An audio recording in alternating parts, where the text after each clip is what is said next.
Fuller versus Illinois Central Railroad is a case about a collision between a train and a horse-drawn wagon. It's also about the collision between the doctrines of contributory negligence and last clear chance. Spoiler alert, one collision is a lot messier than the other. An elderly man, Fuller, was riding his one-horse wagon near railroad tracks.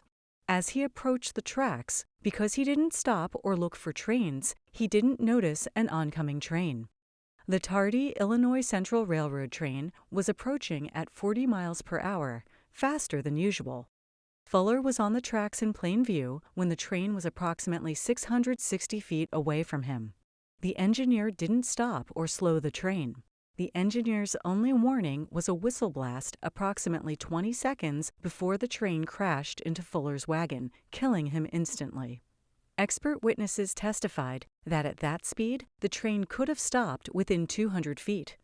Fuller's children sued the railroad for negligence. The railroad argued that Fuller was guilty of contributory negligence for failing to look out for the train.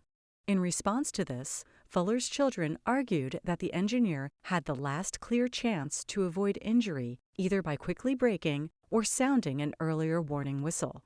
The trial court found for the railroad, and Fuller's children appealed.